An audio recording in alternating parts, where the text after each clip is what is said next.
개인에 등록을 할 수 있는 자는 개인과 법인이에요. 근데 이 개인을 민법 시간은 뭐라고 본 거냐면 자연인으로 본 거예요. 자연인, 내추럴맨.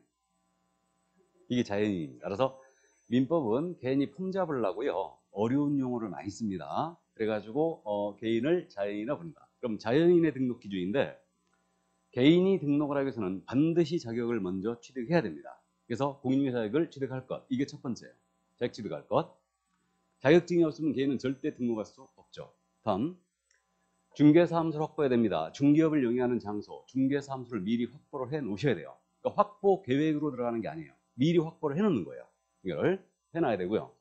그다음에 우리가 교육을 받아야 됩니다. 그래서 그 식당을 하더라도 식품위생법에서 위생교육 받죠. 그렇듯이 우리도 교육받고 와야 돼요. 그래서 실무에 나가기 전에 받는 교육이다 해서 이걸 실무교육이라고 불러요. 이걸.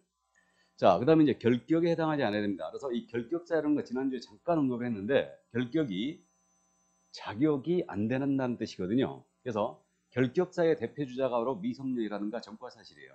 그래서 미성년자 같은 경우는 자격은 딸 수 있거든요. 근데 미성년자가 자격을 따자마자 중개사무소에 앉아있다.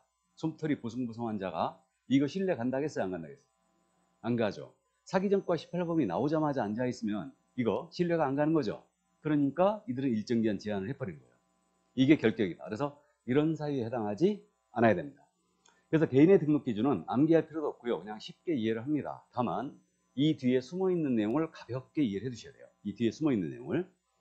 그러면 개인의 교는 자격을 취득해야 되는데 자격 취득 관련해서는 뭘 주의해야 되냐면 변호사예요. 변호사. 변호사는 우리나라에서 법률적인 서비스를 모두 대행할 수 있거든요. 그래서 보수를 받고 법률적인 서비스를 대행할 수 있어요. 모든 법률적인 서비스를. 이게 이제 변호사입니다. 그러면 우리 이 변호사 이분이 말이에요.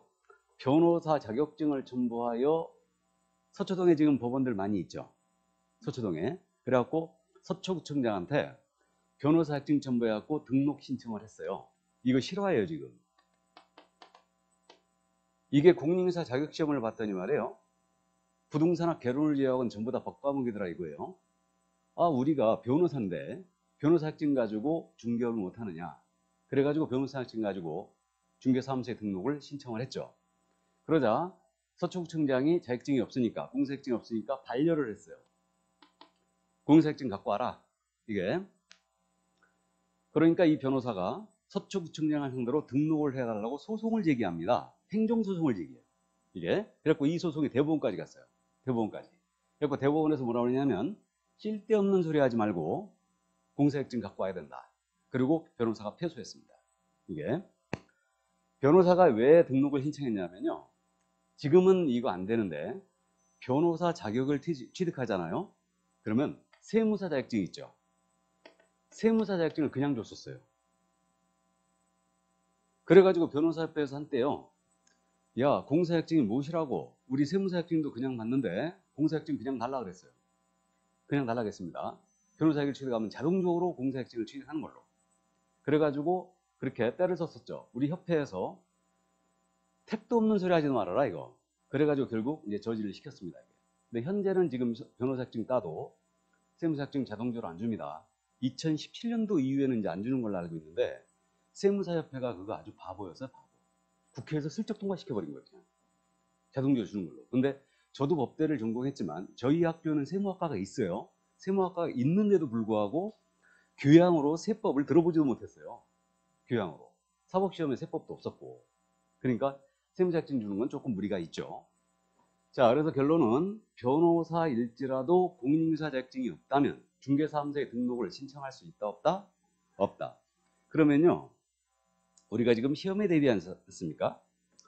변호사는 중개사무소에 개설 등록을 신청할 수 없다. 이렇게 내면 난이도 하. 맞았죠? 변호사 자격증 가지고 등록 신청 안 되는 거죠. 이건 금방 알아봐요. 근데 그렇게 내지 않죠. 이걸 벨벨 꽈서 내요. 어떻게 내냐면 변호사는 중개사무소의 등록 기준을 적용받지 않는다라고 낸 거예요. 만약에 우리 국어 연습 한번 해보죠. 정신이 번쩍 들게. 변호사는 중개사무소의 등록 기준을 적용받지 않는다. 이렇게 된 겁니다. 맞았어요? 틀렸어요? 틀렸습니까? 아, 다들 국어를 잘 하시는구나. 틀렸죠? 변호사 등록 기준 적용한다는 얘기죠. 자격증이 있어야 된다는 얘기예요. 그러니까 자격증이 있어야 된다는 말을 시험에서 이렇게 낸다는 거죠. 그러니까 우리 시험이요, 단순 암기해서 내는 시험이 아니에요. 암기는 기본이고요. 이걸 응용하여 낸다는 거죠. 그러니까 정확하게 이런 연습이 돼 있어야 됩니다. 그래서 이 정도 이해만 해 두시고요. 요즘 변호사들이 지금 한 해에 2,000명씩 배출되고 있죠. 2,000명씩이나 롤스쿨 제도 때문에. 그래서 2,000명씩 배출되고 있는데, 이 변호사들이 지금 현재 변호사가 별로 없던 시절에 먹고 사는데 지장이 없었잖아요. 근데 이제 한 해 2,000명씩 배출되기 때문에 변호사들이 부동산에 뛰어들고 있죠. 그리고 부동산 전문 변호사들이 있어요. 전문 변호사들이 있습니다. 그러면 손님 입장에서 보면 공인중개사가 신뢰도가 높아요? 변호사가 높아요? 변호사가 훨씬 높죠. 이게. 그래가지고 지금 이것도 이제 최종적으로 서초동에서 문제가 됐던 건데, 그 변호사 한 분이, 이분이 인터넷을 통하여 중개업을 한 거예요. 그러니까 중개업을 한다면 등록을 해야 되잖아요. 지금 해야 되는데 어떻게 했냐면요, 매물정보 사이트를 만들었지. 만들어가지고 여기다 매물을 쭉 올리도록 한 거예요. 손님들이 올리도록 해놓고 법률 상담을 해준다는 명목으로, 법률 상담을 해준다는 명목으로 이걸 갖다가 중개를 사실상 한 겁니다. 그래가지고 99만 원씩 이렇게 받고서, 혹시 이런 뉴스 보신 적 있을 거예요. 99만 원씩 받고 상가든 토지든 주택이든 모두 서비스를 제공한 거예요. 99만 원. 상담료 명목이겠지. 중개 보수 명목이 아니고. 이게. 그래가지고 우리 협회에서 고발했어요. 이 변호사를 공인서법 위반이다 해갖고 고발을 했습니다. 고발을 딱 하니까 1심에서 협회가 졌어요. 이거 중개 아니다. 그래갖고 패소했습니다. 우리 협회가. 그래서 일단은 1심에서 무죄 나갔어요. 우리 협회가 다시 난리를 쳤죠. 검사가 항소를 했어요. 항소를. 무등록 중개업은 3년 이하직 또는 3천만 원 이하 벌금이잖아요. 이거. 그래가지고 결국 그래갖고 항소를 했습니다. 2심에서 유죄. 이건 중개로 봐야 된다.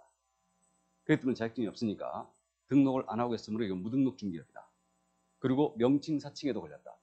공인중개사가 아닌 자가 공인중개사 유서 명칭을 썼다. 그래가지고 합쳐가지고 벌금 500만 원이 나갔어요. 500만 원이. 그래갖고 여기서 끝났습니다. 대법원까지 가진 않았어요. 그래갖고 이 변호사가 결국은 유죄 판결을 받았죠. 벌금 500만 원 받은 거예요. 이게. 그러자 이제 인터넷 플랫폼을 만들어가지고 지금도 하고 있습니다. 그러니까 어떻게 하냐면 공인중개사를 고용했지. 고용을 해가지고 중개사무소에 등록을 하게 하고 실제로 운영을 하고 있어요. 다. 이렇게. 그래서 어쨌든 지금 현재 변호사들이 먹고 살기 힘들기 때문에 이런 중개업에 뛰어들고 있고, 변호사 팀으로 구성된 강사들도 있어요. 강사들도 있습니다. 이거. 자, 그래서 어쨌든 현재 이렇게 현황이 돼 있다는 거. 그러니까 전문 자격증들이 특히 이제 변호사나 법무사도 마찬가지고, 변호사는 모든 업무를 커버할 수 있죠. 법무사 업무를 모두 커버할 수 있어요. 그러니까 변호사는 당연히 등기 업무를 할 수 있거든요. 등기 대행을 할 수 있어요. 당연히 할 수 있는데 변호사들이 안 했었지, 그동안. 근데 이제 먹고 살기 힘드니까 등기까지 다 해요. 변호사들이. 그래서 어쨌든 우리 영역도 지금 현재 협회에서 저지를 하고 있는데 영역을 점차 잠식을 해오고 있는 거죠. 특히 요즘 최근에는 그 인터넷 플랫폼 업체들 들어봤어요? 플랫폼 업체들이 생기면서 이 덤핑을 지금 해야 되는 바람에 실무에서 엄청 어려움을 겪고 있습니다. 중개보수를 제대로 받지 않고 막 반값 중개보수 그래갖고, 그렇지 않아도 지금 반값 돼 있는데 반값 중개보수 그래갖고 뭐 0.2% 막 이렇게 받고서 이제 중개하고 있는 거예요. 플랫폼 업체들이. 근데 거기에 공인중개사들이 가담하고 있다는 게 문제지. 그러니까 이렇게 어렵게 자격을 따놓고 말이에요. 아무리 먹고 사는 게 중요하지만 우리 제 살 깎아먹기예요. 제 살 깎아먹기입니다. 이거는. 그래서 어쨌든 그게 좀 문제인데, 좋아요. 자, 그래서 공사액을 취득할 것, 이게 이제 첫 번째였고, 다음 중개사무소 확보해야 돼요. 그럼 중개사무소에 대한 내용도 다음 주에 자세히 공부하는데, 오늘 중개사무소 설치 기준에 대해서만 보고합니다. 그럼 중개사무소를 미리 확보를 해 놓는 건데, 지금 현재 중개사무소의 설치 기준은 어떻게 되어 있냐면요, 중개사무소 설치 기준은 건축물 대장에 기재가 된 건물에 확보하래요. 건축물 대장에 기재가 돼 있는 건물이어야 됩니다. 그리고 소유, 전세, 임대차, 사용대차 방법으로 등록 신청하는 자가 사용권을 꼭 확보를 해놔야 돼요. 확보를 해놔야 되고, 다만 건축물 대장에 기재가 안 돼 있을지라도 준공이나 사용검사가 된 건물, 준공이 떨어진 건물에는 예외적으로 설치할 수가 있어요. 이때는 대장 기재가 왜 지연되는가, 그 사유서를 내게 돼 있는데, 어쨌든 중개사무소의 설치 기준은 딱 여기까지예요. 건축물 대장에 기재가 된 건물에 확보할 것, 그리고 등록 신청자가 소유, 전세, 임대차, 사용대차의 방법으로 그 사용권을 확보를 해주셔야 된다. 일단은. 자, 그럼 이거를 우리는 해석에 의존하 이제 중개사무소의 기준을 따져볼 수밖에 없는데, 일단은 건축물 대장에 기재가 된 건물이 되니까 무허가 불법 건축물에는 설치할 수 있을까요, 없을까요? 없다는 얘기고, 당연한 얘기고. 다음, 이제 여러분들이 공법 시간에 가설 건축물이라는 거 공부하거든요. 가설 건축물. 그럼 가설 건축물이 뭐냐면 이른바 컨테이너 사무실 본 적 있죠? 컨테이너. 이게 대표적인 가설 건축물인데 여기다 설치할 수 있느냐 이 문제예요. 여기다 설치할 수 없습니다. 가설 건축물은요, 건축물 대장에 기재가 안 돼 있는 거거든요. 그러니까 여기는 설치 안 돼요. 근데 여러분들이 저쪽 지방 쪽에 다니시다 보면 컨테이너에 사무실 설치해 놓은 데 본 적이 있죠? 그죠? 그 컨테이너는요, 건축법상 건축물 대장이 작성된 건물일 확률이 높아요. 컨테이너이지만 건축물 대장에 작성이 된 이런 컨테이너일 가능성이 높고요. 아니면 아주 예전에 설치해 놨을 가능성이 있어요.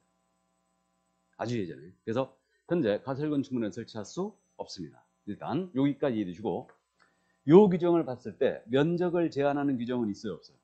없어요. 그럼 면적 제한 규정은 없으니까 적정 면적이면 되죠. 그럼 적정 면적이면 되는데, 이게 우리가 공인유사라는 전문 직업인 아닙니까? 그러니까 면적 제한 규정은 없지만 제가 실물을 봤을 때 전용 면적 기준, 전용이 뭔지 알죠? 그러니까 실제 사용 면적인데 전용 면적 기준 했을 때 6평 정도는 돼야 되지 않을까라는 생각을 좀 해요. 6평. 왜 그러냐면요, 6평 정도가 돼야지만 책상 2개 정도 놓고 테이블 하나 정도 놓을 수 있어요. 그래야 사무실이 이제 사무실 나오고 보입니다. 이게 근데 우리 중개사무소가 대부분 1층에 있지 않습니까? 또 1층이 임차료가 제일 비싸죠. 1층이.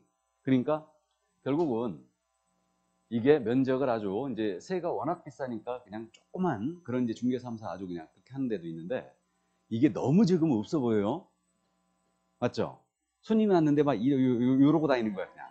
그럼 안 되겠죠? 그러니까 어쨌든 6평 정도는 돼야 될 걸로 일단 보입니다. 이 정도는. 그러나 면적 제한 규정은 현재 존재하지 않아요. 이게.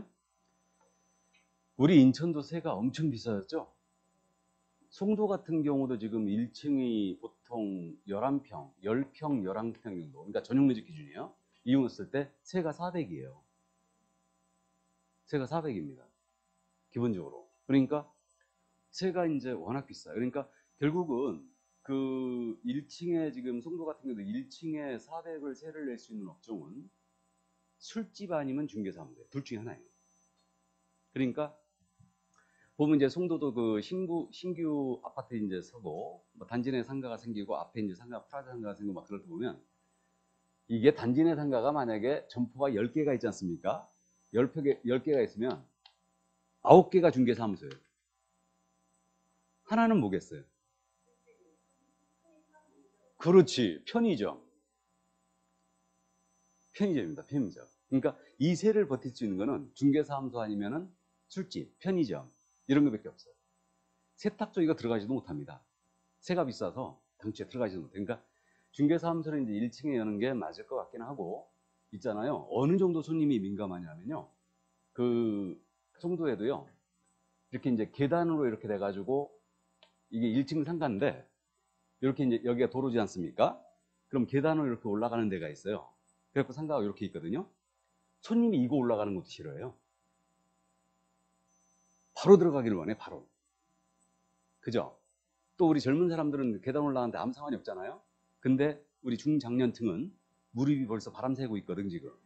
그래갖고 이런 데 다니는데 엄청 싫어하거든요, 이게. 그러니까 굉장히 민감합니다. 그래갖고 1층에 어쨌든 사무소를 많이 여는데 세가 워낙 비싸죠. 자, 그래서 면적 제한 규정은 현재 존재하지 않는다는 거, 이 정도 이해하시고, 자, 요건 참고사항입니다. 다른 계공이 이미 사용 중인 건물이다. 오늘 공부할 건데, 다음 주에 공부할 건데, 우리는 업무의 효율적 수행을 위하여 사무소 공동 사용이 되기 때문에 A가 이미 이 중개사무소에 개설 등록을 했는데 B가 여기다 개설 등록을 또 하는 거예요. 가능합니다. 그래서 이때는 A가 B한테 승낙서를 제공해야 돼요. 공동 사용한다는 승낙서를 제공해야 됩니다. 그래서 다른 개업공사가 이미 사용 중인 건물에도 중개사무소에 등록을 할 수 있다. 이 정도만 이해를 해두시기 바랍니다. 자, 그래서 사무소의 설치에 대한 기준 여기까지만 이제 가볍게 이해만 해두시고요. 자, 그럼 중개사무소 이제 문제 없습니다. 그럼 여기서 이제 참고 건축물 대장에 기재된 건물을 확보하라고 그랬더니 건축물 대장을 떼봤더니 용도가 말이에요. 주택으로 돼 있는 거예요. 주택으로. 그러니까 예를 들어서 이 얘기입니다. 이게 단독주택인데 단독주택에 여기 건물 하나가 있는 거예요. 창고 건물이. 그래가지고 이 창고 건물이 단독주택으로 돼 있어요, 지금. 근데 이게 코너에 있어가지고 아주 위치가 좋아요. 이게 이렇게. 그래갖고 여기다 중개사무소 개설 등록하고자 하는 거예요. 이거 될까 안 될까? 안 되겠죠?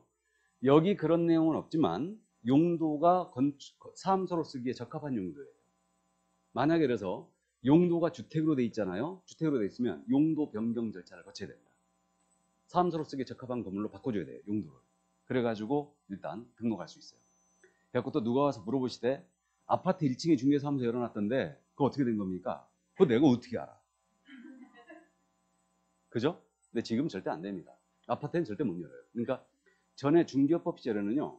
건축물 대장이 아니었고 건축법상 적합한 건물이 된다 이랬어요. 건축법상 적합한 건물이 된다. 그러니까 건축법상 적합한 건물이어도 당연히 용도가 주택인데는 열지 못하는데 등록관청이 그건 잘못 운영한 거지. 그래서 어쨌든 그 정도만 참고하시고요. 자, 그 다음 이제 실무교육을 받으라고 그랬죠. 그럼 이 실무교육에 대한 내용도 우리가 다시 공부하는데 여기서 미리 실무교육 기본 내용을 짚고 갑니다. 종전의 실무교육을 사전교육이라고 불렀었어요. 그런데 현재는 실무에 나가기 전에 받는 교육에 대해서 실무교육이라고 부르고 있는데 우리 12월 1일 날 32회 합격자 발표하거든요. 그러면 합격자 발표가 나면 실무교육이 한창 진행됩니다. 개업을 하실 분들 실무교육 받아야 되거든요. 또 소공사로 근무한다. 실무교육 받고 와야 되거든요. 그래가지고 한창 교육이 진행되는데 그래서 이게 실무교육이 하루는 온라인 교육이고 3일은 집합교육이거든요. 근데 이 온라인 시대를 맞이해서 지금 현재는 선택을 하게 해놨어요. 그래서 온라인으로만 받을 건지 집합교육을 받을 건지 이렇게 지금 현재 선택을 하게 해놨는데 당연히 온라인으로 받아야 되겠죠? 아닙니까? 온라인으로 받는 게 좋죠. 우리 실무교육 받으려면 우리 인천은요 저기까지 가야 돼요. 구월동까지. 협회 인천시 지부가 구월동에 있거든요. 시청 앞에까지 가야 돼요. 거기 교육청까지. 언제 다녀와 이게. 아니면 일산 건너 가든가. 그렇게 해야 되는데 어쨌든 온라인 교육이 이제 좋을 것 같은데.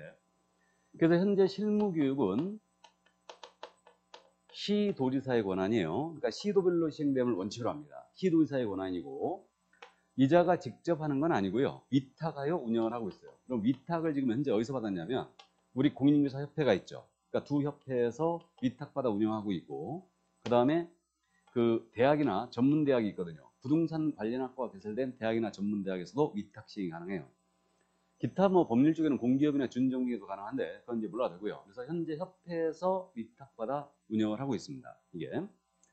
그래서 가서 미리 교육을 받는데 요 언제까지 받아야 되냐면요. 등록을 신청하기 전이에요. 등록 신청 전 1년 내 실무교육을 이수하는 거예요. 그럼 이 얘기네요. 내가 지금 자격을 취득했다. 나는 5년 뒤에 중개사무소를 열겠다. 그럼 당장 실무교육 받을 필요가 없다는 얘기죠. 이게 그 얘기예요. 그래서 등록 신청하기 전 1년 내 이수를 하면 돼요. 그럼 거꾸로 계산하면 이렇게 되잖아요. 오늘이 지금 11월 15일이죠. 오늘이. 그럼 오늘 등록 신청 들어간다. 그럼 거꾸로 역산을 해요. 역산을 해서 2020년도 11월 15일서부터 실시하는 실무교육을 받아주면 돼요. 이렇게. 그래서 등록 신청 전 1년 내에 미리 이수를 하면 된다. 이렇게 됩니다. 그럼 현재 이 실무교육은 시간이 어떻게 되냐면 4일을 교육하거든요. 4일 교육하는데 법정 시간은 28시간 이상 32시간 이하로 돼 있어요. 근데 현재 실질적으로 28시간을 교육하고 있는 거예요. 그럼 4일 교육하니까 하루에 몇 시간? 7시간씩 교육합니다. 7시간씩 교육하고 그 다음에 지금 교육비는 13만 원이에요. 13만 원. 그래서 13만 원을 이제 교육비를 현재 협회에서 받고 있습니다. 이게. 저는 그 한국공인중개사협회는 아니지만 세대한공사협회 실무교육강사 등록돼 있거든요. 등록이 돼 있는데 지금은 실무교육 제가 안 하고 있지만 그 7시간 지금 교육하지 않습니까? 그 하루는 이제 집합교육할 때 하루는 온라인 교육했고 그다음에 이제 코로나 오기 전에 3일은 집합교육을 했어요. 이렇게 했었는데 어쨌든 지금은 선택을 할 수 있게 지금 현재 해놨습니다. 그래서 온라인으로 받든 집합을 받든 이렇게 이제 해놨어요. 그래갖고 실무교육 가면요. 이제 사실 실무교육 강화의 목소리가 굉장히 높아요. 우리가 지금 시험에 합격은 하지만 실질적으로 시험에 합격해갖고 바로 이 자격증을 가지고 내가 중개업을 할 수 있느냐? 못해요. 못합니다. 계약서도 못 써요. 이게 계약서도 못 써요. 그러니까 가서 이제 경험을 쌓고 일단은 여러분들이 실무를 접하게 되는데 사실 제가 시험에 대비하는 공부라 이게 제 시간에 원래 실무 시간에 중개 실무 시간에 계약서 쓰는 요령, 확인 설명서 쓰는 요령, 부동산 거래계약 신고서 작성 요령, 손님을 어떻게 등을 치는가 이런 부분들을 제가 말씀드려야 되거든요. 근데 이런 얘기는 전혀 못하죠 제가. 시험에 대비하는 공부라. 그래서 어쨌든 실무교육감은 이 부분을 이제 교육을 받아요. 그러니까 실제로 이제 계약서 한 장 써보고요. 확인 설명서 실제로 거기 가서 써봅니다. 거기 가서. 그러니까 저도 실무교육을 할 때 중점적으로 계약서 쓰는 거하고 확인서 쓰는 거를 연습을 시켰었어요. 저도 중점적으로. 그래서 어쨌든 실무교육 가시면 이제 많이 이런 교육을 받게 되고요. 유익한 교육이 좀 될 겁니다. 특히 실무교육 가서 제일 들을만한 게 블로그 해야 되거든요. 유튜브도 지금 해야 되죠. 유튜브도 해야 돼요. 그 다음에 지금 차츰차츰 공부하시면서 컴퓨터에도 눈을 돌려야 되죠. 그러니까 컴퓨터 기본적으로요. 그 한글 프로그램은 운영할 줄 알아야 되고요. 기본적으로 운영할 줄 알아야 되고 엑셀 프로그램 정도는 반드시 쓸 줄 알아야 돼요. 두 가지 정도는 꼭 운영할 줄 아셔야 됩니다. 사용할 줄 알아야 돼요. 그러니까 엑셀은 이제 데이터를 정리를 좀 해야 되고 엑셀로. 그 다음에 한글 프로그램은 계약서 같은 거 쓸 때 이런 게 좀 필요하거든요. 그래서 요 두 개 정도는 이제 물론 다 쓰실 수 알겠지만 특히 이제 머리가 희끗희끗한 우리 중장년층들은 특히 이 부분을 염두에 두셔야 됩니다. 이게 그러니까 별도로 컴퓨터 공부를 할 필요도 좀 있어요. 이게 자 그래서 현재 실무교육은 이런 거다. 이 정도만 감 잡아두시고 자세한 내용은 후일 다시 공부합니다. 그럼 결격사유에 해당하지 않아야 된다고 그랬는데 이 결격사유는 오늘 마지막 시간에 자세한 내용을 들여다볼 거예요. 그때 자 그럼 개인의 등록 기준 여기까지 이해를 해 두시고 그러면 실무교육에 대한 내용은 다 봤으니까요. 이제 넘어갑니다. 그럼 개인의 등록 기준을 받고 이제 문제는 법인의 등록 기준이에요. 문제는 자 그러면 법인의 등록 기준은 지금 교재 104쪽으로 가고 있는 겁니다. 그럼 역시 설명이 쭉 돼 있거든요. 그냥 편안하게 듣습니다. 이것도 그럼 법인도 등록 기준에 있어 가지고는요. 개인과 큰 틀에서 차이가 없어요. 그래서 큰 틀에선 차이가 없는데 법인이기 때문에 갖춰야 될 기본 요건이 있어요. 법인이기 때문에. 그래서 이게 개인의 경우 자격 취득에 해당하는 그런 요건에 준한다라고 보시면 되는데 법인은 기본적으로 갖춰야 될 요건이 우리 법이 법인이 할 수 있는 업무를 정해줬어요. 그래서 법인은 우리 법이 정해준 업무만을 영위할 목적으로 설립이 돼야 된다. 이걸 법정 업무라고 해요. 그래서 우리 법 제14조가 정한 업무가 있죠. 이 업무만을 영위할 목적으로 일단 설립이 돼야 되고요. 법인은 자본금이라는 게 있어요.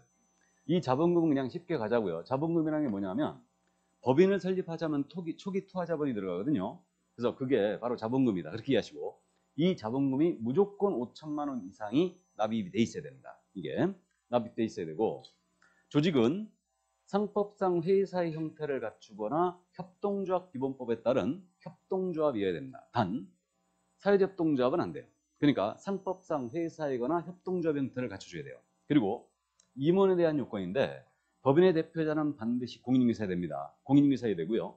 이 대표자를 빼요. 대표자를 제외를 하고 그 법인의 임원 또는 사원인자의 3분의 1 이상, 3명 중에 1명이죠. 3분의 1 이상은 공인중개사여야 됩니다. 여기까지. 이게 법인으로서 갖춰야 될 기본 요건이 이거예요. 이거고 나머지 이제 사무소 확보하고 교육받고 결격에 해당하지 않아야 된다. 이거는 이제 개인과 똑같다 보시면 되는데 이 뒤에 숨어 있는 내용들은 정확히 들여다봐야 된다. 자, 그래서 법인은 할 수 있는 업무가 딱 정해져 있는데 이것을 법정 업무란다. 이게